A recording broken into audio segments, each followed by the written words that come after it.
Routine से हट कर लिखती हैं। आप और हमें बहुत पसंद करते हैं। जी, हम आमना मुफ्ती से बात करेंगे। अस्सलाम वालेकुम। जी आमना, आप कैसी हैं?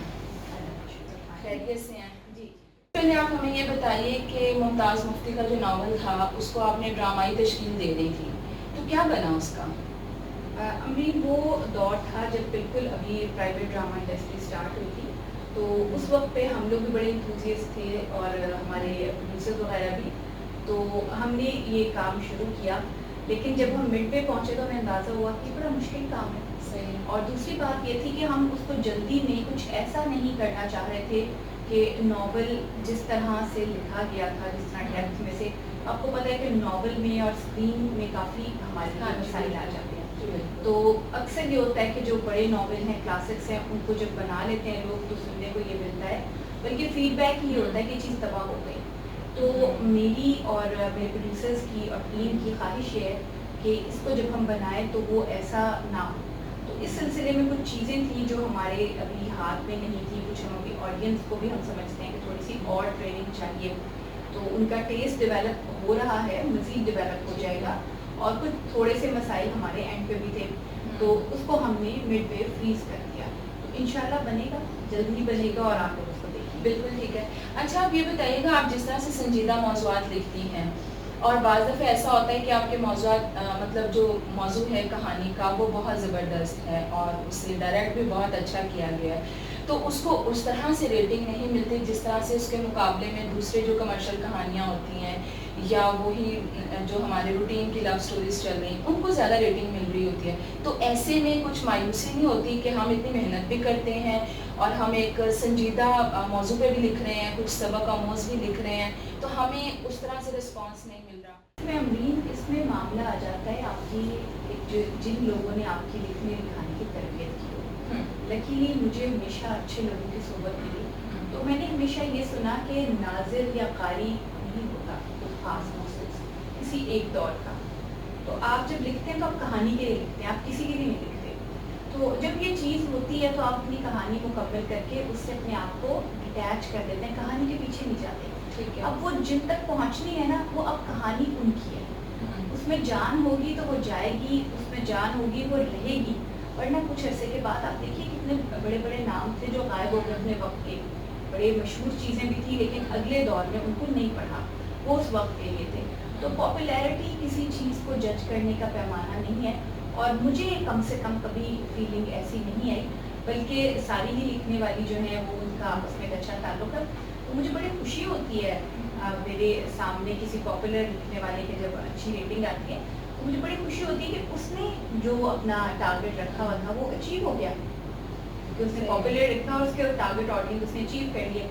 मेरे टारगेट ऑडियंस तो डाइवर्स हैं ना, उनकी पॉकेट्स हैं, और मेरे खैर टारगेट ऑडियंस भी नहीं, मेरी तो टारगेट है मेरा स्टोरी टेलिंग, कि मैं कहानी कैसे कहती हूँ। तो मैं समझती हूँ कि ये हर अदीब का अपना एक होता है। हाँ, अगर किसी का टारगेट है और उनको पॉपुलैरिटी हासिल करना कोई बुराई भी नहीं है, तो उनको यकीनन महसूस होता होगा। और ये है हमारे यहाँ मसाइल कि कई दफ़ा तीर रह जाते हैं और तुक्के लग जाते हैं, तो ये तो होता है हमारी फील्ड में। सही है। अच्छा, आप ये बताइएगा कि एक दफ़ा मैं सुरैया वजिया साहिबा को इंटरव्यू कर रही थी, तो उन्होंने मुझे बताया, उन्होंने कहा मैं अपने काम में इतना इन्वॉल्व होती थी कि मैं सेट पे जाके बैठ जाती थी, और सेट पे जब जाके बैठती थी, इवन अगर मुझे लगता था मेरे घर में कोई ऐसी चीज़ पड़ी जो सेट के लिए मतलब मौजूद रहेगी, तो वो घर से चीज़ें उठा लाती थी। तो इस तरह भी उनकी इन्वॉल्वमेंट थी बीइंग अ राइटर।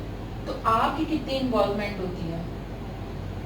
अभी बहुत इन्वॉल्वमेंट होती है, और ये डिपेंड करता है प्रोड्यूसर पे, ठीक है। कि प्रोड्यूसर आपको कितनी आज़ादी दे रहे हैं। कुछ प्रोड्यूसर्स ऐसे होते हैं कि वो स्क्रिप्ट लेते हैं, उठाते हैं, और उसके बाद आपको पता नहीं चलता कि स्क्रिप्ट कहाँ बन रहा है, कहाँ नहीं बन रहा। लेकिन ऐसा मेरे केस में शायद हुआ ही नहीं है। हमेशा हमारी जो ये चल रहा है ना, कोई कोई चीज़ चल रही होती है, तरक्की कर रही होती है, उसमें सब बुरा नहीं होता, सब बहुत अच्छा भी होता है।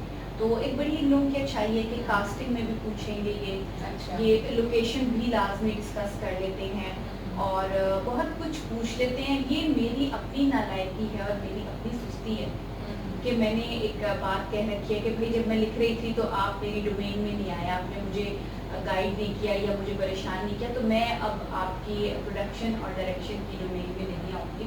तो मैं उनको, कोशिश ये होती है मेरी कि मैं उनको ज़्यादा तंग ना करूँ, मैं ठीक है। देखूँ, क्योंकि टीम वर्क है ना कि मैंने स्टोरी लिख दी, अब वो उसको स्क्रीन के ऊपर कैसे सुना रहे हैं ये उनका काम है। कुछ काम तो उनको भी करनी है किया जाए, क्योंकि ड्रामे में होता यूँ भी ऐसे है कि डायरेक्टर होता ही नहीं कहीं पे, सही है। राइटर ही होता है, तो उसमें डायरेक्शन कहीं नज़र आए, इसलिए मैं खुद को थोड़ा सा जब प्रोडक्शन फेज में जाता है, फिल्मिंग की स्टेज में जाता है, तो मैं खुद को तो इसका जान कभी लेती हूँ। नुकसान भी हुआ इस चीज़ का? होता है नुकसान, काफ़ी नुकसान होता है। उस सूरत में होता है जब आपका डायरेक्टर या जो प्रोडक्शन टीम है वो उस एम्बियंस को पिक ना करे और थोड़े से सुस्त हों, निकम्मे हों। और समटाइम्स ये होता है कि वो ओवर एंथुसियस्ट होते हैं और वो, उनको पता नहीं होता, कई कई चीज़ें होती हैं आप मिनिमलिस्ट रखना चाहते हैं, लेकिन वो इतनी उनमें एंथुसियाज्म होती है कि वो उसको ओवर डेकोर कर देते हैं। तो क्योंकि आपको पता ही है कि जो फ्रेम होता है उसमें जो ऑब्जेक्ट्स की प्लेसमेंट होती है वो एक बाकायदा एक दो ज़बानें होती है ना स्क्रीन की, तो वो सिमियोटिक लैंग्वेज होती है। कई दफ़ा कुछ चीज़ें ऐसी रख दी जाती हैं सेट पे जो बेज़रूरत होती हैं, तो वो मुझे बड़ी उस चीज़ से तकलीफ पहुंचती है और कई दफ़ा ख्वाहिश होती है कि सेट पे पहुंच जाऊं और जाके ये चीज़ यहाँ से हटा दूँ। ठीक है। अच्छा, आपका जो लिखा हुआ होता है, इतनी बारीक बीनी से आपने हर चीज़ को मतलब पढ़ने वाले को ऐसा फ़ील हो रहा होता है कि क्या कहना चाहिए कि उसमें स्क्रीन प्ले है, ठीक है? तो कभी आपको लगा कि मैं खुद भी डायरेक्ट करूँ? जी बिल्कुल अमरीन, ऐसा ही है, क्योंकि असल में एक एनर्जी चाहिए डायरेक्शन के लिए ना, एक और पर्सनैलिटी और चाहिए। काम सिर्फ आना ज़रूरी नहीं होता, एक आपको कैप्टन ऑफ द शिप की तरह आपकी शख्सियत होनी चाहिए। तो जब मैं लिख रही थी तो मुझे ये फ़ील होता था, बहुत बार फ़ील हुआ कि मुझे डायरेक्शन में जाना चाहिए, लेकिन जैसा आपको पता ही है कि हमारा मुआशरा क्या, बहरहाल ज़िंदगी में ऐसे ही है कि कुछ चीज़ें थी, कुछ कमिटमेंट्स थी ज़िंदगी की जो पहले थी, तो वो काफ़ी हद तक मसाइल तो नहीं थे, लेकिन बहरहाल वो स्टेज ज़िंदगी की गुजर चुकी है। तो अब मैं फ़ील करती हूँ कि एक आधी चीज़ खुद भी डायरेक्ट करके देखी जाए और इंशाल्लाह नेक्स्ट जो भी चीज़ आएगी वो मैं खुद ही कोशिश तो कभी आपके कोई प्रोजेक्ट्स जो आपने मतलब कहानियाँ लिखी हों और उन्हें अच्छे से डायरेक्ट ना किया गया हो, तो कभी ऐसा भी हुआ है आपके साथ कि आपको लगा हो कि ये मैंने ऐसे लिखा था, इसकी डायरेक्शन अच्छी नहीं लगी? अच्छा, बुरी डायरेक्शन किसी चीज़ की भी नहीं हुई। होता ये है कि मैं चीज़ों को विजुलाइज कर लेती हूँ, तो वो मेरी जहन में मेरे एक ख़ास लोकेशन होती है, एक ख़ास लोग एक ख़ास तरह से बिहेव कर रहे होते हैं, तो वो स्क्रीन के ऊपर जब वो चीज़ें वैसे मुझे नज़र नहीं आती, तो मैं बहुत कम अपने प्लेस देखती हूँ। अच्छा। मैंने उल्लू बराए फ़रोख्त नहीं देखा अपना, और वो भी मैं जाके एक जगह पे छोड़ के भाग जाती हूँ। तो कई मैं नहीं देखती, उसकी रीज़न ये कि मुझे वैसे ही शौक लगता है जैसे आपने कोई नॉवल पढ़ा हुआ और उसके ऊपर जब कोई चीज़ बनती है तो मुझे उसी तरह से शौक लगता है, क्योंकि मेरे जहन में वो बिल्कुल मुख्तलिफ होता है। ठीक है। अच्छा, ये बताइएगा कि आजकल की जो कहानियाँ हैं उनके ऊपर बहुत ज़्यादा तनकीद होती है, तो प्रोड्यूसर्स से बात की जाए तो वो कहते हैं जो आवाम देखना चाहती है हम वो दिखा रहे हैं, ठीक है? कुछ लोग जो हैं वो राइटर्स पे तनकीद कर रहे होते हैं, खराबी कहाँ पर है? देखिए मसला ये है कि राइटर्स की जहाँ तक बात है ना, जब हम ड्रामे की बात करते हैं तो ये वो दौर नहीं है पीटीवी वगैरह का कि आप राइटर आया, उसने एक स्टोरी डिस्कस की, वो बात हुई, आपको पता है पायलट बनते थे, क्या क्या होता था, वो तो एक बड़ा मतलब वक्त भी था उनके पास, वसाइल भी थे, उनको उनकी पे मिल रही होती थी, उनको ऐसा नहीं था कि उनको अपना प्रोडक्शन हाउस बचाना है, चलाना है, तो बर्डन भी नहीं था, एक ही जी चैनल जी, था। और सरकारी मामला जो होते हैं उसमें बहुत प्रोटेक्टेड होते हैं, उसमें तजर्बे भी कर सकते हैं, सब कुछ कर सकते हैं। आज के दौर को हम उससे बहुत सारी रीजंस की वजह से दोनों इक्वल दौर में है, बड़ी ज़्यादती होगी अगर हम दोनों को एक उसमें रख के देखें। अच्छा, हम इसको अभी से अगर सिर्फ देखें तो कहानियों का मामला ये है कि आपको पता है कि जब इंडस्ट्री का लफ्ज़ आ जाता है तो बड़ी घिनौनी चीज़ें सामने आ जाती हैं। ड्रामे को हम कहते हैं कि it's a form of performing arts. सही। जब हम आर्ट्स का जिक्र कर देते हैं ना तो फिर बड़ा मसला हो जाता है। इसको हम कहते हैं, जब इंडस्ट्री कहते हैं तो इंडस्ट्री में प्रोडक्ट्स होते हैं। सही है। अब पीस ऑफ आर्ट और प्रोडक्ट जब टकराती है ना आपस में, तो वो सिचुएशन आती है जो आजकल है, जो चैनल्स कर रहे हैं, चैनल्स देख रहे हैं कि डिमांड क्या है। पहले तो आप सिचुएशन समझाएं। जी, सिचुएशन ये है कि मास प्रोडक्शन हो रही है, ज़ाहिर है 100 के करीब ड्रामे एक महीने में चलते हैं स्क्रीन। सही है। मुख्तलिफ सोप्स हैं, उनमें मुख्तलिफ चीज़ें, तो अब आइडियाज़ तो सब एग्जॉस्ट हो चुके हैं। ये लोग फिर ये देखते हैं मुख्तलिफ फीडबैक के पास हैं, जैसे वो पीपल्स मीटर है या और तरीके हैं, ये सर्वेज वगैरह भी करवाते हैं। तो ये देखते हैं कि लोगों में ट्रेंड क्या है, लोग क्या देख रहे हैं, टारगेट ऑडियंस कौन से, फिर इनके स्पॉन्सर्स जो है उन पर भी डिपेंड करता है। ठीक है। लाइक फेयर एंड लवली है या डिटर्जेंट है कोई या हार्पिक है, ये इस तरह की कोई है, तो ये उसके देखते हैं कि उनके टारगेट ऑडियंस, क्योंकि इनको स्पॉन्सर तो उन्होंने करना है, उनसे रिलेटेड स्टोरीज इनको चाहिए होती हैं और फिर जो चल रही होती हैं उसी टाइप की स्टोरी चाहिए होती है। तो वो प्रोडक्ट स्विचिंग, ये पूरा फिर कॉमर्स का एक फील्ड बन जाता है।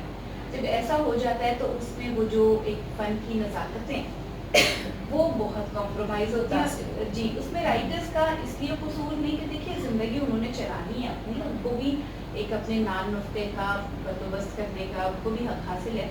और चैनल्स के साथ भी यही मसला है कि उनको भी उन चैनल्स को चलाना है, बंद तो नहीं करना।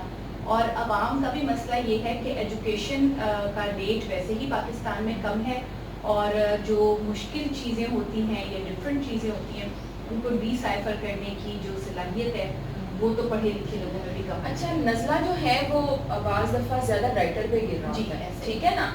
तो ये बताइएगा कि मतलब जो माजी के राइटर्स हैं उनसे कभी बात हो जाए या हाल के भी कुछ राइटर्स हैं उनसे बात हो जाए, तो वो जो आज कल लिखने वाला है ना उसके ऊपर तनकीद करते जो हैं वो दिखाई देते हैं। वो तनकीद कितनी जायज़ है? कहा अच्छा, वो जो आज का राइटर लिख रहा है उनसे भी कभी बात हो, वो कहते हैं हमारा क्या कसूर है, हमें जो बताया जाता है हम उसके लिखने के पाबंद होते हैं।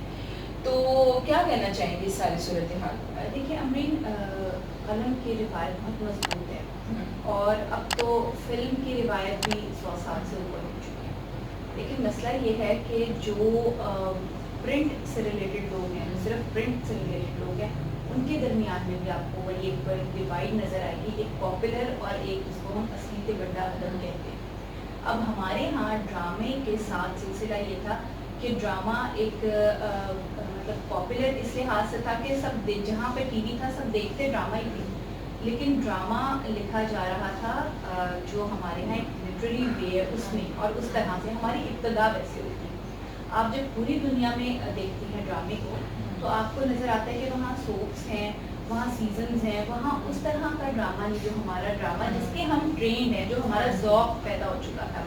अच्छा, जब हमारा प्राइवेट ड्रामा आया तो उसके लिए इन्होंने पॉपुलर फिक्शन से ही ज़्यादातर लोग शुरू में लिए, क्योंकि इदारों में ट्रेन अब तो किए जा रहे हैं, उस वक्त इदारों में स्क्रिप्ट राइटर्स ट्रेन नहीं किए जा रहे थे। तो इन्होंने समझे कि खाम माल जो था वो ऑर्गेनिक सॉर्ट का उठाया।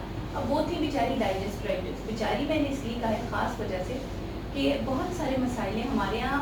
एक फेमिनिज्म जो एक जिसे कहते हैं ना कि एक ख़वातीन से नफ़रत का एक जज्बा एक और शक्ल में भी सामने आया है कि उनकी पसंद को हकीर जाना चाहिए। तो डाइजेस्ट को एक हकीर पॉपुलर फिक्शन के तौर पे देखा जाने लगा। हाँ जी। और जब वो ख़वातीन सामने ये एक मखसूस किस्म की ना वो एक मखसूस ज़हनियत हाँ के जी, और वो लोग हैं। ताना बन गया कि ताना डाइजेस्ट बन गया। राइटर है। और दो नाम हैं दो राइटर्स के जिन्होंने अपना मकाम बनाया बड़ी मेहनत से, वो ख़ास तौर पे ताने के तौर पे नाम वो लिया जाता है कि वो लोग तो उनकी और उनकी कहानियाँ पढ़ते हैं। ये एक बड़ी टीवी सोच है। इस पे मेरा ख्याल है कि हमारे मैन फोक की ज़्यादा भलाई की बात है, इसमें मिसोजिनिस्ट अप्रोच है। ये डाइजेस्ट हाँ के सिर्फ ख़वातीन के लिए होते, आदमियों के लिए होते थे। तो वो जो आदमियों के डाइजेस्ट होते थे उनको तो ज़रा क्लासिक बना दिया गया है ना, ये वो तो बड़े अच्छे होते थे, मैं क्या नाम लूँ उनका। लेकिन ख़वातीन के जो डाइजेस्ट हैं उनके साथ एक बड़ा इम्तियाजी सलूक होता है, और उन राइटर्स के साथ भी ये नहीं कहा जाता, उनकी तो भाई सोच इतनी है, जब आपने उनको घर में महदूद कर दिया है तो उनकी सलाहियत देखें कि उन्होंने उस घर में बैठ के भी कहानी कहने का फ़न अपने हाथ से नहीं जाने दिया। और आज जब ये अरबों रुपए की इंडस्ट्री बनी तो वो नहीं गई थी वहाँ पे ख़वातीन, उनको ढूंढ ढूंढ के लोग वहाँ उनके पास है। आपने बेचारी कहा उनको डाइजेस्ट में लिखने में, आप खुद भी शायद लिखती रही हैं? जी, मेरी कुछ चीज़ें इन्होंने मुमकिन सबूत से मेरी बड़ी अच्छी दोस्ती रही, सायरा गुलाम नबी से बड़ी अच्छी दोस्ती रही।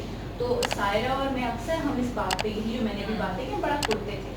तो उन्होंने कहा कि सेग्रीगेशन बहुत है, मैंने कहा सेग्रीगेशन तो है लेकिन पॉपुलैरिटी अगर लोगों तक पहुंचना है तो वो यहीं से जाएंगे।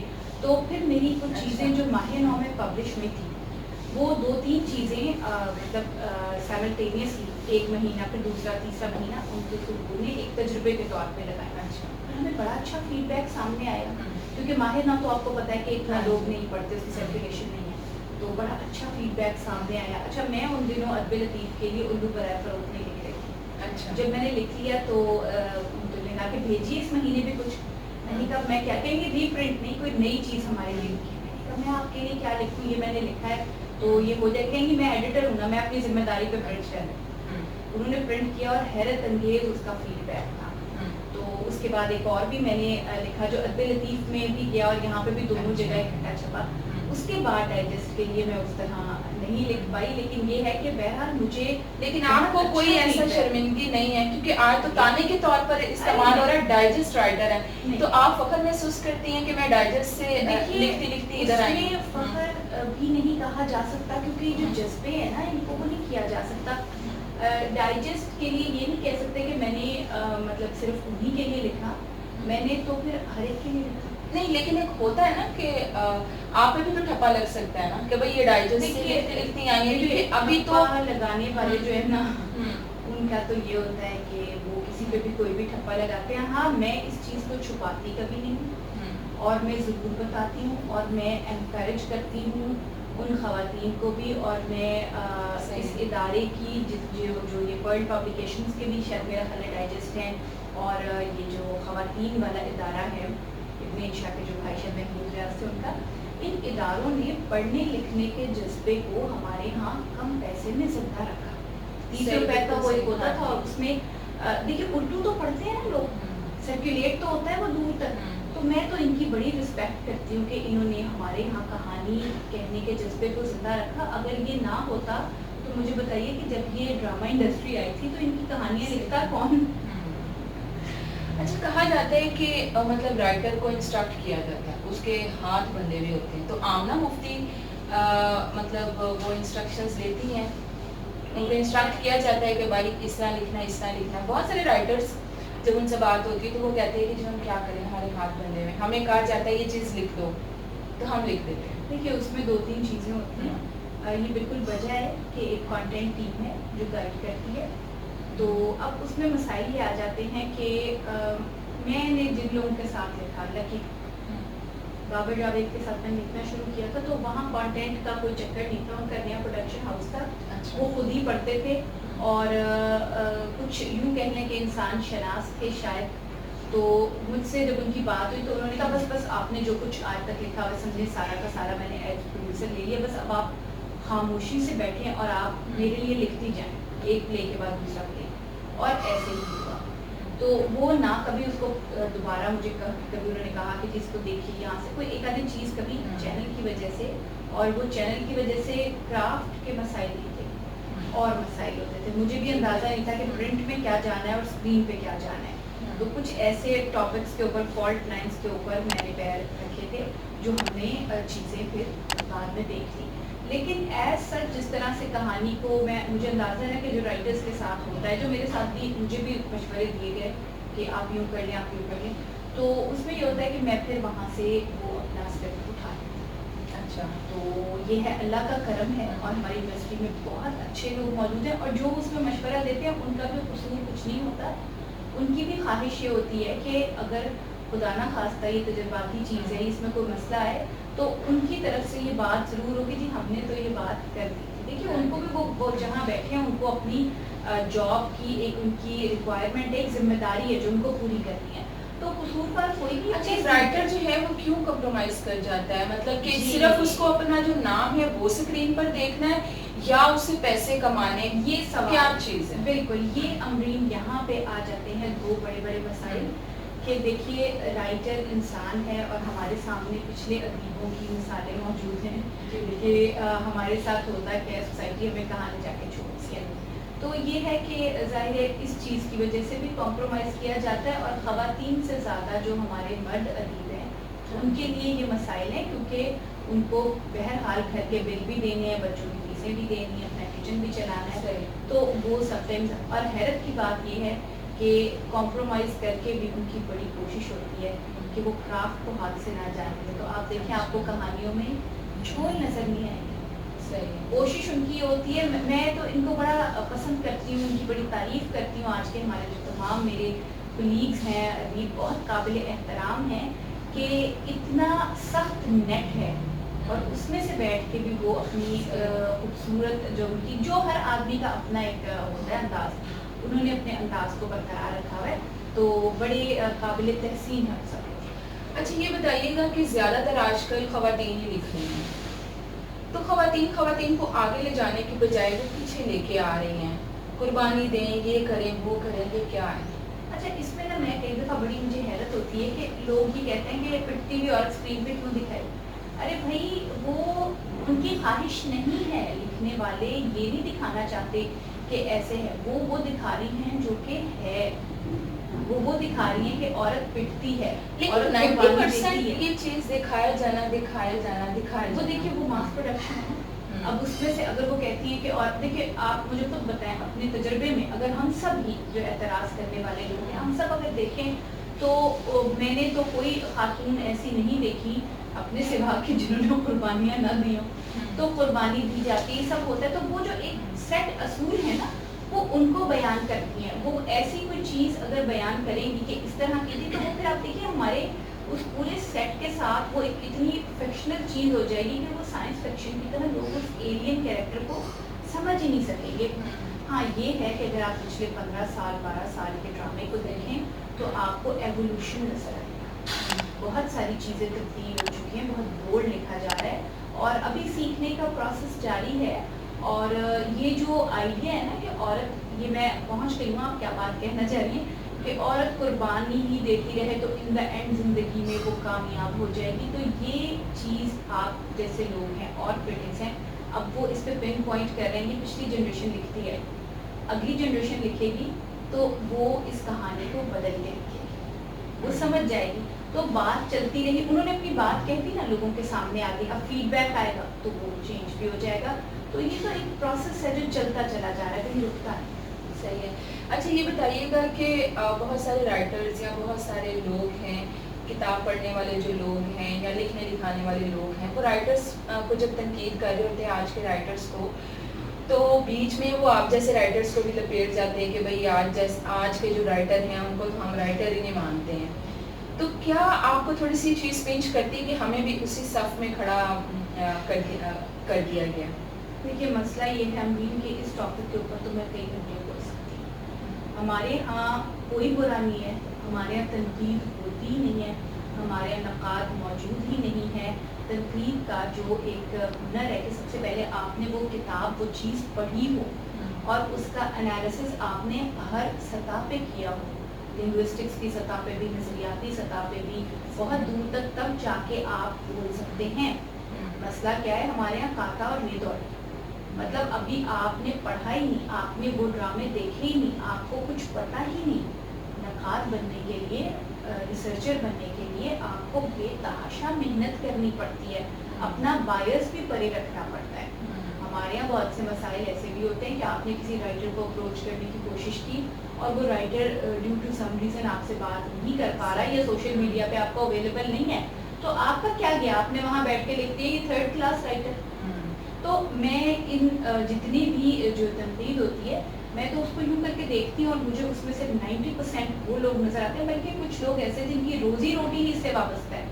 सही है, हाँ, उनमें बिल्कुल सही कह ख़वातीन रही नहीं है, हैं। मैं अब सही नाम कह क्या रही लूँ, हैं। ज़हन में मेरे नाम आ रहा है, मैं नाम नहीं लेना चाह रही। उन्होंने वो ड्रामे कभी आँख उठा के देखे नहीं। 26 घंटे का एयर टाइम है, उसमें एक राइटर का कितना वक्त लगा है, एक प्रोडक्शन टीम का कितना वक्त लगा है, लोगों ने कितना वक्त लगाया है, आपने उठा के, क्योंकि आपने देखा ही नहीं, तो आपकी अपनी जिम्मेदारी को क्यों नहीं समझते। मुझे बड़ा दुख होता है कि कुछ लोग, सब ऐसे नहीं है। अभी आप देखिए जो रिव्यूअर्स हैं, रिव्यूअर्स बड़ी मेहनत करते हैं, लेकिन एक वो तबका है जो किसी वजह से, लॉबिंग की वजह से या अपनी क्योंकि पैदाइश के हादसे ने उनको एक ऐसी जगह पैदा कर दी कि उनको कम मेहनत से जल्दी जगह मिल गई। मेहनत उन्होंने भी की लेकिन कम मेहनत की, तो वहाँ पे जाके जब वो बात करते हैं ना, तो मुझे इसलिए भी तकलीफ होती है कि अपने कबीले के लोग, सही तो है। ऐसी बात क्यों करें।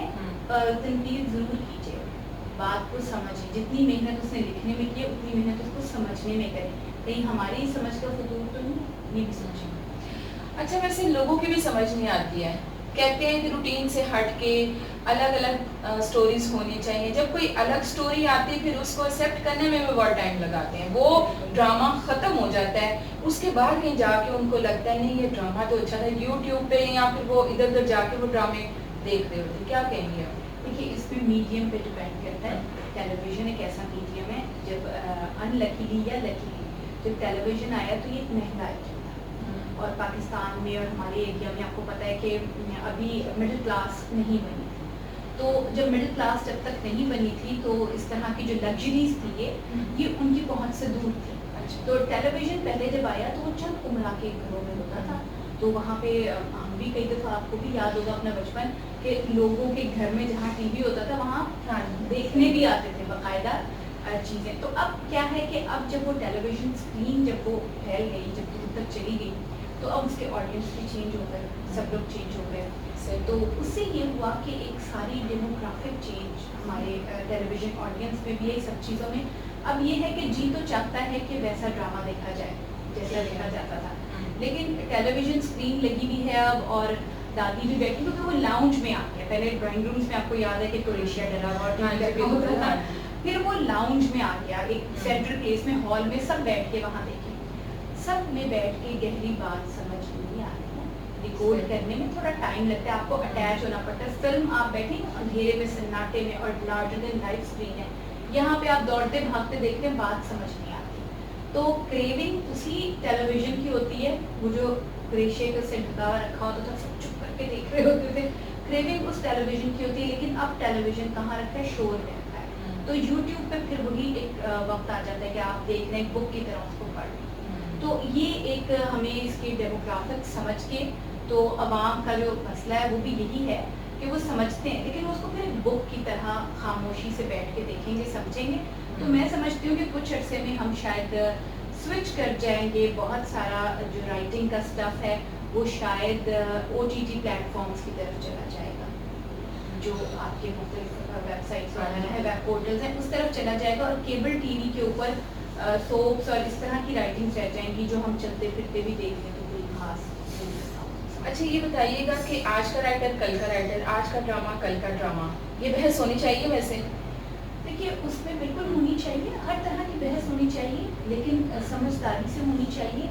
उसमें अल्फाज का इंतखाब करते हुए ना, हमारे यहाँ ज़बानें बहुत बिगड़ चुकी हैं। मैं यूनिवर्सिटी में पढ़ती भी हूँ, पढ़ाती भी हूँ, तो मैं वहाँ देखती हूँ कि मेरी मॉन्सर्स टीचर जो मुझसे कुछ जूनियर भी हैं, मेरे साथ की भी हैं, उनकी इंटेंशन कतन ऐसी नहीं होती, लेकिन चूँकि वोकैबुलरी ऐसी हो चुकी है ना, तो वो लेक्चर के दौरान भी उनके ज़बान से कुछ चीज़ें फिसल जाती हैं जो वो माजरत करती हैं। और ये चूँकि वो उस्ताद हैं, पढ़े लिखे लोग हैं, तो वो माजरत कर लेते हैं। लेकिन जब लेमैन के मुँह से कुछ फिसलता है तो वो माजरत नहीं करता, वो अड़ जाता है।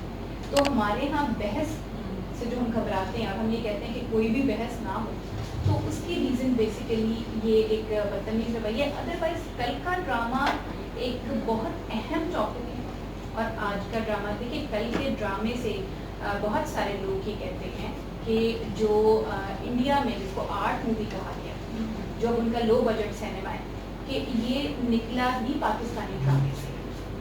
ये जॉनरा है बाकायदा, और ये पाकिस्तानी ड्रामे से निकला कि स्क्रीन को मिनिमलिस्ट रख के और शोर ना हो, पीछे कलर्स ना हो, सिर्फ एक्टिंग हो, डायलॉग हो, ब्रीदिंग स्पेसेस हो, ब्रीदिंग पॉजेस हो, उनके साथ आप कैसे एम्बियंस बनाते हैं। तो वो एक बहुत बड़ी चीज़ थी हमारा कल का ड्रामा, हम उसको डिनाई नहीं कर सकते, हम उसको ख़त्म नहीं कर सकते। वो एक बाकायदा एक क्लासिक थी, उसको तो पढ़ाना चाहिए और पढ़ाया जाता है बहुत सारे इदारों में। तो आज जो ड्रामा है उसमें चूँकि उसकी ये नहीं देखा जाता, लाइक अगर मैं कहूँगी ना कि ये इसका चूँकि एक स्ट्रक्चर डिस्टर्ब हो रहा है, मैं इसको 27 एपिसोड्स तक नहीं ले जा सकती है, 30 तक। प्रोड्यूसर्स को क्योंकि एक स्ट्रक्चर उसने नहीं पढ़ा हुआ होता है ना, कहते हैं कुछ नहीं होता जी, कुछ नहीं होता। और अगर मैं नहीं पढ़ाऊँगी ना, अगर मैं मिसाल के तौर पर कह रही हूँ, तो वो वहाँ पर किसी राइटर से उसमें फिलर सीन्स डलवा के और उसको 40 एपिसोड तक भी ले जाए, फिर मैं क्या करूँ? तो ये इस तरह के मसाइल की वजह से कल का ड्रामा और आज का ड्रामा ज़रूर डिस्कस होना चाहिए ताकि बेहतरी आए, और वो बेहतरी अल्टीमेटली प्रोड्यूसर्स के लिए ही बेहतरी होगी। ज़ाहिर है, हाँ बिल्कुल। देखिए जब सस्टेनेबल जो हम बातें करें वो हम बात करें कि इंडस्ट्री सस्टेनेबल होगी, सस्टेनेबल होगी तो ये कल क्या होगा का खतरा चला जाएगा। तो आम मानना है कि काशिफ निसार के साथ जो आपकी आपकी बतौर राइटर, उनकी बतौर डायरेक्टर की जो केमिस्ट्री है लोग बहुत पसंद करते हैं और उन्होंने किया भी है। तो ये बताइएगा कि मज़ीद उनके साथ कोई प्रोजेक्ट करने का प्लान है अभी हालिया उसमें? जी, ऐसा है कि काशिफ बहुत एक समझदार राइटर है। उनका सिलसिला ये है कि वो स्क्रिप्ट को पकड़ लेते हैं, समझ लेते हैं। तो हमारी शायद डेमोग्राफिक सेम है, ये रीज़न है। तो नेक्स्ट अभी फ़िलहाल तो मुझे क्योंकि मैं कुछ ख़ास लिख ही नहीं रही, एक आधी चीज़ है और वो जो मैं लिख रही हूँ वो अब देखिए ये वक्त बताता है। हर कहानी का अपना नसीब होता है, वो किसके पास पहुँचती है। काशिफ भाई की भी शदीद ख्वाहिश होती है कि वो मेरा कोई स्क्रिप्ट लिखती हैं और मेरी भी शदीद ख्वाहिश होती है कि काशिफ भाई मेरा स्क्रिप्ट कर लें। लेकिन बीच में बहुत सारे मसाइल होते हैं। कई दफ़ा प्रोड्यूसर्स जिनके पास मेरी स्टोरी गई हुई होती है वो उनके साथ काम नहीं करना चाहते, कई दफ़ा काशिफ भाई उनके साथ काम नहीं करना चाहते और कई दफ़ा ये दोनों सूरतें नहीं होती हैं और कोई डायरेक्टर इतनी शिद्दत से मेरा ड्रामा डायरेक्ट करना चाहता है कि मुझसे मतलब मुझे बुरा लगता है कि मैं इसको कहूँ कि नहीं भैया तुम ये ना कर। तो वो देखिए नेक्स्ट जो मैं लिख रही हूँ वो इनके पास। अच्छा ये बताइएगा, सुनने में आया है कि मुआवजा देने के हवाले से भी ना काफ़ी इम्तियाजी सलूक होता है। जो नए राइटर्स हैं उन बेचारों से इतना काम भी दिया जाता है लेकिन उनको उस तरह से पैसे नहीं दिए जाते, जबकि जो जिनका नाम बन चुका हुआ है वो एक एपिसोड के खासे अच्छे पैसे लेते हैं। तो क्या बताना चाहेंगे आप? देखिए ये इम्तियाजी सलूक नहीं है, ये जिस तरह से सीनियर जूनियर के होता है कि अभी अगर आप गए हैं तो आपको एकदम उतनी पे तो नहीं मिलेगी क्योंकि नुकसान भी करेंगे आप अपने। लेकिन वो इसको इम्तियाजी सलूक कहते हैं। वो अगर इम्तियाजी सलूक कहते हैं तो उनको फिर पूरी तरह से सूरत हाल का अंदाज़ा नहीं है। बल्कि मैं ये समझती हूँ कि सीनियर्स को शायद जिस तरह से पे करना चाहिए और मैं तो यहाँ तक समझती हूँ कि सीनियर्स को एक जो एक ओल्ड एज बेनिफिट है, ऑल्दो हमारे अभी जो लॉट जो हमारे साथ प्राइवेट में लिखने के लिए आई वो अभी उस जगह नहीं पहुंची कि वो ओल्ड एज बेनिफिट्स वाली जगह पे पहुंचे, लेकिन जब पहुंचे तो ये भी होने चाहिए, ये तमाम पर्क्स होने चाहिए, पे बात होनी चाहिए हमने अपनी जवानी अपनी ज़िंदगी यहाँ छोड़ दी। अच्छा, और जो लोग आते ही ये चाहते हैं ना कि हमें सीनियर्स की तरह से मिलने लगे। अच्छा, मैंने जब स्टार्ट किया तो मुझे याद है कि बाबा ने मुझसे पूछा कि आप कितनी पेमेंट दें, तो पेमेंट क्योंकि मुझे मेरे जहन में पेमेंट नहीं थी। ऐसा नहीं था कि पैसे के बारे में कभी नहीं सोचा था या ज़रूरत नहीं थी, लेकिन मेरे जहन में सिर्फ कहानी ही कहानी थी। तो मैंने घबरा के कहा कि अच्छा भाई जितने मुनासिब लगे आप बेच दीजिएगा। तो मेरा ख्याल है कि शायद पहला 20 या 25 हज़ार रुपये पर एपिसोड पे लिखा था, तो मुझे तब भी ये नहीं लगा था कि इट्स बैड, ठीक था। और मुझे अब भी लगता है पलट के कि कोई बहुत कम पैसे तो नहीं थे, ही मुनासिब पैसे थे। देखिए ये जो हमारा लिखने की चीज़ है ना वो मुझे सतीश साहब की बात बड़ी अच्छी लगती है, सतीश आनंद, वो कहते हैं मैं आपके लिखे की कीमत अदा नहीं कर सकता, जो आपने मेहनत की है उसकी मैं कीमत अदा नहीं कर सकता। ये तो एक बड़ा हकीर सा नजराना है, हदिया है। ये उन लोगों का बड़ापन है कि वो क्रूडली इसको हमारी फ़ी या पेमेंट कहने के बजाय उसको बड़े मुनासिब अल्फाज में पैकेज करके हमसे कहते हैं। तो ये चीज़ें समझने की होती हैं कि मेहनत के बगैर कुछ भी हासिल नहीं होता। और हाँ ऐसी सिचुएशन है सीनियर और जूनियर राइटर के, एक्टर के, तो आपको पता है कि ऐसा ही। अच्छा, जैसा आपने बताया डायरेक्शन की तरफ आने का आपका प्लान है या आपका दिल करता है, तो ये बताइएगा फिल्म की तरफ जाने का भी कुछ है प्लान या कोई पाइपलाइन में है? जी अभी मैंने असल में ड्रामा कभी नहीं लिखना चाहा था, ये भी मैं आपको सही बात बताऊँ। अच्छा, मेरी हमेशा से ख्वाहिश थी कि मैं फिल्म की ख्वाहिश, शायद मेरा ख्याल है कि मैंने आँख खोली है तो शायद मैं नॉवल भी नहीं लिखना चाहती थी, शायद मैं कुछ भी नहीं करना चाहती थी, शायद मैं फिल्म ही बनाना चाहती थी। तो मुझे साउंड्स, आपको याद होगा उस ज़माने में फरीद अहमद की कैसेट कहानियाँ मुझे, तो मुझे वो जो साउंड का एम्बियंस होता था, आवाज़ें होती थी, वो मुझे बड़ी मुतासिर करती थी। जब मैं इंग्लिश फिल्म्स देखती थी या हमारे पास इंडियन फिल्म बहुत देखते थे उनमें उनकी साउंड्स अच्छी होती हैं, तो उसमें मुझे जूतों की आवाज़ हमेशा बहुत अच्छी लगती थी। वो सारा तो फिर मैं पता करती थी अच्छा इसकी ये टेक्निक है, ये ऐसे बनती है। अच्छा, अंधेरा भी क्रिएट करना पड़ता है, अंधेरे को आप कैप्चर नहीं करते, आपका अपना अंधेरा होता है। मुझे वो सब चीज़ें हमेशा बहुत अच्छी लगती हैं और मैंने कोशिश मेरी यही थी कि मैं फिल्म की तरफ ही जाऊँ। तो मैंने एक दो दफ़ा जब अपने डायरेक्टर्स प्रोड्यूसर से कहा कि मुझे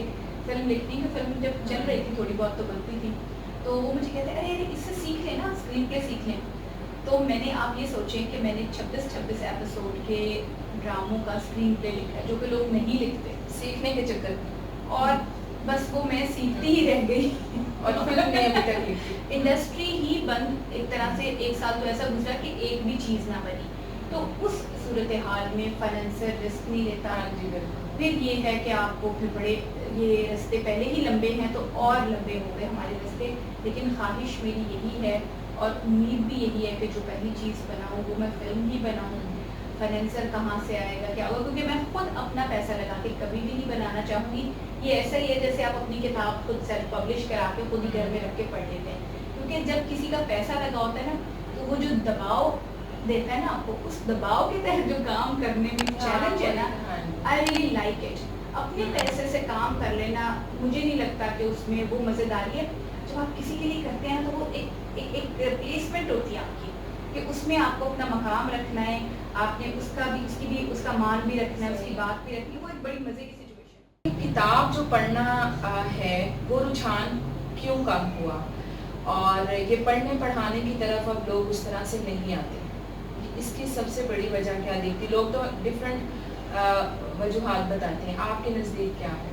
देखिए, किताब का सिलसिला ये है कि किताब पढ़ने का सिलसिला जो था ना, ये हमारा एक मुस्लिम कल्चर था, क्योंकि मुसलमान लिख सकते थे। आपको पता ही है कि अरबों से, क्योंकि वहाँ से आता है, तो उसमें एक हमारा मुस्लिम कल्चर था, एक हमारा जो एशियन कल्चर कह लें या सेंट्रल एशियन कल्चर कह लें, उस कल्चर का एक हिस्सा था।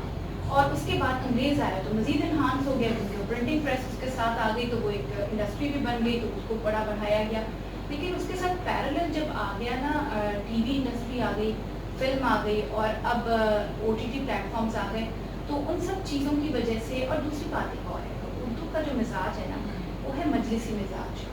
उर्दू में दास्तान ज़्यादा चलेगी, उर्दू में मुशायरा ज़्यादा चलेगा। तो यहाँ वो खामोशी से, वो रशियन जो एक माहौल है ना कि बाहर बर्फ़ पड़ रही है और आप 8 महीने के लिए घर में पढ़ रहे हैं, पाकिस्तान के आगे बैठे नॉवल पढ़ें, नॉवल की तरफ शायद हमारा कारी उस तरह से नहीं है। लेकिन बहरहाल ये कि शायरी का तो बहुत रुझान है, बल्कि रोज़ अफ़ज़ू है, तो शायरी की किताबें बिकती भी हैं, लोग पढ़ते भी हैं। और अब मैंने तो ये देखा है कि नॉवल का रुझान बीच में कुछ टाइम आया था जो ख़त्म हो गया था, अब लोग दोबारा नॉवल राइटिंग की तरफ भी आ रहे हैं और वर्ल्ड ओवर भी शॉर्ट स्टोरी से ज़्यादा नॉवल की तरफ आ गए। तो मुझे तो यूँ लगता है कि पढ़ने का शायद रुझान बढ़ गया। सही है। लिखने दिखाने में आप किसको फॉलो करती रही, किसको पढ़ती रही, किसको पसंद करती रही हैं? हर कोई किसी न किसी से मुतासिर तो होते हैं। हाँ जी, मैं क्यों नहीं मुतासिर, मैं अल्लाह फातिमा से बहुत मुतासिर, मुझे उनकी, क्योंकि मैंने उनका दस्तक ना देखा तो मैं बहुत छोटी थी, मेरा ख्याल है कि शायद 4th या 5th क्लास में थी। तो मुझे तो बस वो जैसे होता है ना कि किताब आपके दिल पे बैठ जाती है, इतनी दफ़ा उसको पढ़ा, इतनी दफ़ा पढ़ा, और शायद वो फर्स्ट बुक थी कि मैं उसकी इतनी ऑ में आ गई। उससे पहले देखिए बच्चे पढ़ते हैं, सबके सब बच्चे वो जो शैतान की डायरी, ये वो कहानियाँ, उन कहानियों से निकल के आप एकदम आ जाते हैं खेती आरा की दुनिया में। सिबलिंग जेलसी देखते हैं आप देखते हैं कि पाकिस्तान बन रहा है तो कितने सटली उसको बयान किया जा रहा है। फिर आप देखते हैं कि कैसे कैसे लोग जब ऐसे ऐसे होते हैं तो उसको कैसे बयान किया गया, कैसे निकल सकती थी मैं उनकी ओर से, मेरे ऊपर उनकी छाप मुझे भी लगता है। ये ड्रामे में तो जाहिर है कि नहीं वो उस तरह आ सकती, लेकिन नॉवेल में शायद वो शायद ना हो, लेकिन मुझे लगता है एनी आपा का बहुत, मुझे मतलब उनका स्टाइल ऑफ राइटिंग बहुत पसंद, उनका जिस तरह से वो बयान करती हैं, जिस तरह से वो माजी और हाल को ब्लेंड करती हैं, और उनका कैनवस जितना बड़ा है, हाल और माजी सब इकट्ठा पेंट हुआ होता है, आई रियली लाइक इट। और अब्दुल्ला हुसैन साहब का भी जिस तरह से उनकी लुकें वगैरह, तो ये 3 राइटर्स का मुझे बहुत इंतज़ार था, आपको तो पढ़ा, लेकिन उस तरह से उनकी सिमिलीज और उनका वो चीज़ें मुझे उस तरह से नहीं मुतासिर कर सकी, जिस तरह ये 3 हमारे बड़े राइटर्स हैं। कितना टाइम लेती हैं आप ड्रामा लिखने में? डिपेंड करता है आइडिया पे, स्टोरी पे। जहेज़ मैंने 20-25 दिन में भी लिख दिया था, क्योंकि वो मुझे मतलब बड़ा मज़े का, उसमें बड़ा मीठ था और बड़ी सामने की कहानियाँ थी। और कोई चीज़ ऐसी भी होती है, अभी जुदे नाउमीद तो नहीं है, इसको तो 2-3 साल लग गए लिखते दिखाते। तो लेकिन ये कि जब मैं लिखने बैठती हूँ ना, सोचने में थोड़ा टाइम लगता है, सोचने में भी क्या टाइम लगता है, सब चीज़ें दिमाग में कुक्ड होती हैं। जब एक दफ़ा एक आइडिया लॉक हो जाता है तो फिर लिखने में 2 से 3 महीने लगते हैं, पेपर पे लाने में उसमें ज़्यादा टाइम नहीं लगता। जैसे ये कि कौन सी अदाकाराएँ आपको लगता है कि उनके लिए जो कैरेक्टर्स लिखे जाते हैं तो वो हकीकत का रंग भर देती हैं? इरसा बहुत अच्छी एक्टिंग करती है, इरसा मेरे अपने तजुर्बे में जो रहा। और यमुना तो माशाल्लाह बहुत मेहनत करती है और बहुत करीब ले जाती है कि आसरा बहुत मेहनत करती है।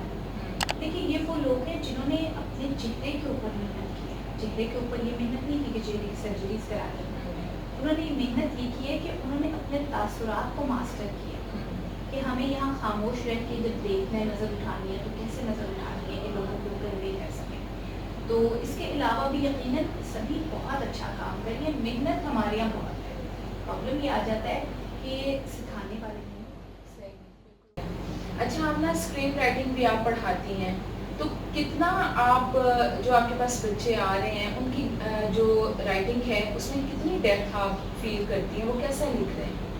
अच्छा अमरीन, इसमें ये है कि हर क्लास में मुझे तकरीबन 5-6 साल हो चुके हैं, तो उसमें मैं देखती हूँ कि हर सेमेस्टर में हर क्लास में एक राइटर जरूर होता है, उससे सब कुछ पढ़ा हुआ होता है और वो लिख लेता है। अच्छा, बाकी बच्चे मेहनत करके उनको हम घर घर आके जैसे वो खत लिखना सिखा देते हैं, उनको हम सिखा देते हैं, लेकिन उनको कोई ख़ास लिखने की वो नहीं होती। तो ऐसा ही है, ये प्रोपोर्शन ही ऐसा है कि इतने अगर 70 बच्चे हैं या 12 भी होते हैं समटाइम्स किसी क्लास में मेरे पास, तो एक आधा निकल आता है। शुक्र ये है कि कोई क्लास ऐसी नहीं गई कि जिसमें एक भी राइटर इस तरह का ना हो कि जो जिसको कहानी कहनी अच्छी या बुरी की बात नहीं होती। ये तो आपको पता है कि बड़ी एक सब्जेक्टिव सी चीज़ है, लेकिन कहानी कहने वाले हमारे यहाँ नस्ल बांग्लादेश नस्ल पैदा हो रहे हैं और ये बड़ी बात है। ठीक है। अच्छा, आप ये बताइएगा कि आप पढ़ाती भी हैं, आप लिखती भी हैं, आप ज़िम्मेदारी भी करती हैं। ये ज़िम्मेदारी वाला काम जो है पढ़ाने और लिखने से टोटली डिफरेंट है, किस तरह मैनेज करती हैं? डिफरेंट इस तरह से मुझे अमरीन कभी भी नहीं लगा, क्योंकि I am a born farmer. जिम्मेदारी थोड़ा सा हमारा टर्मिनोलॉजी इसका डिफरेंट हो जाता है, डिफरेंस आ जाता है। जिम्मेदारी में ये होता था कि उसमें लगान वगैरह टैक्स रेवेन्यू जनरेट किया जाता था। मैं चूँकि वो लफ्ज़ एक हमारा साथ चलता आया, तो मैं बेसिकली काश्तकार हूँ, फार्मर हूँ।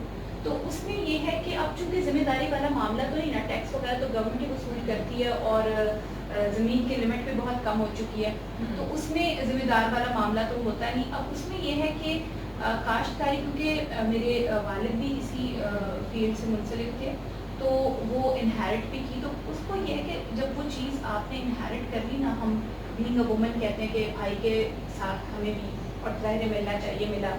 जब मिला तो अगर उसने काश्तकारी की तो मैं उठा के वो और फेंक देती, तो मेरे बाप को अपने इस फैसले पर रिग्रेट होता ना कि पंजाब में जहाँ नहीं दी जाती लड़कियों को ज़मीन, वहाँ दी गई और उसको ज़ाया कर दिया गया। तो वो रिग्रेट तो नहीं होने देना ना फिर किसी को। जिसने एक दुरुस्त फैसला अगर लिया है तो आप ये साबित करें कि आप उस काबिल थे। मेरा एक ऐसा इश्क है, उससे मैं निकल नहीं सकती हूँ। तो शायद मेरी लिखाई, मेरी teaching, everything it generates from the earth. मिट्टी, सॉइल, पौधा, बीज का फूटना, ये सब मुझे उसी तरह हैरत होती है जैसे मैंने पहले दिन बीज फूटते देखा था कि मैंने ये लगाया तो ये निकल रहा है। तो जब तक ये हैरत कायम है, ये काम चलता है। सही है। अच्छा, लास्ट में आप हमें ये बताइए कि किस तरह से आप ये लिखने की तरफ आई और कितने बहन भाई आप, और ये हौसला अफजाई किसने की? हस्बैंड ने कितना आपका साथ दिया, डैड ने कितना साथ दिया, घर वालों की कितनी सपोर्ट रही? क्योंकि एक औरत ने जब कुछ करना होता है ना, उसमें कोई करियर अडॉप्ट करना होता है या किस तरफ जाना होता है, तो उससे सबसे पहले अपने बाप, भाइयों या शौहर से उनकी मर्ज़ी जाननी होती है, उनको कायल करना होता है। आपको कितना कायल करना पड़ा? नहीं, ऐसे मसले मेरे यहाँ नहीं थे। देखिए मसला ये है कि फैमिली बैकग्राउंड से होते हैं, तो मतलब एक लंबी फैली हुई बात है, लेकिन जो एक हमारा कल्चर का जो एक साइड थी, जो नॉर्थ इंडिया के डेवलप्ड लोग थे, वहाँ पे क्योंकि दरबार रहे, सब कुछ रहा, तो वो लोग एक और तरह से मेंटली डेवलप थे। तो हमारी फैमिली भी चूँकि वो माइग्रेटेड वहीं से थी, तो वो वाले मसाइल नहीं थे। जैसे फातिमा सुरैया बजिया किसको कन्विंस करना था, या हसीना मोइन को किसको कन्विंस करना था। तो हमारा फैमिली बैकग्राउंड भी उसी तरह का सा था, सब पढ़े लिखे लोग ही थे, और जॉब जिसको अव्वल तो ये था कि ज़रूरत ही नहीं थी किसी को उस तरह से करने की, क्योंकि अपना पर्सनल काम था। तो वो वाले उस तरह मसाइल नहीं थे, और सभी लिखते लिखाते थे, और वो लिखना लिखाना ऐसा नहीं था कि वो कहीं पे प्रिंट हो, ज़रूरी हो, ऐसा नहीं था। उस दौर में मतलब ख़वातीन शायरी तो तकरीबन सारी ही ख़वातीन करती थी हमारे घरों में तकरीबन, और पढ़ने लिखने का शौक़ था। तो ये कोई एक ऐसी चीज़ नहीं थी कि उसमें मुझे किसी को कन्विंस करना पड़े या कुछ कहना पड़े, और ना मेरे घर का माहौल इस तरह का था। तो मैं शायद लगी हूँ, मुझे अभी भी जब मैं बच्चियों को पढ़ा रही होती हूँ तो कई दफ़ा मुझसे ये सवाल करती हैं कि मैम आपको इजाज़त कैसे मिली? तो मैं शुरू में तो ठिठक के सोचती थी कि इजाज़त, फिर मैं कहती थी कि ये एक बहुत बड़ी चीज़ है, मुझे अगर इस चीज़ से नहीं गुज़रना पड़ा तो ख़वातीन को सबको गुज़रना पड़ता है। हस्बैंड भी मेरी फैमिली के थे, और उन्होंने कोशिश बड़ी की कि वो मैं थोड़ा बन के दिखाऊँ, तो कि मैं ये लेकिन बहरहाल चूँकि उनकी वालिदा जो थी वो बहुत पढ़ी लिखी समझदार खातून थी। पढ़ा लिखा होना, डिग्रियों वाला पढ़ा लिखा होना ज़रूरी नहीं था। सही। कल्चर्ड खातून थी, तो वो तो उनको ये था, कहती भाई उनकी ही ख्वाहिश थी। उनके इंतकाल के बाद मैंने अपना एमफिल स्टार्ट किया, तो 17 साल का अरसा गुजर गया, तो कहती ये क्या मैं करके बैठ गई, आगे पढ़ो, पीएचडी करो, डॉक्टरेट करो। तो उसमें वो मामलात हमारे लिए उस तरह से नहीं थे। और सही। चलिए आमना, बहुत-बहुत शुक्रिया। आपने आमना की बातें सुनी होंगी, और हम भी कल को ये कह सकेंगे कि हमारे अहद की एक ऐसी राइटर थी जो कि बहुत ही ज़बरदस्त लिखती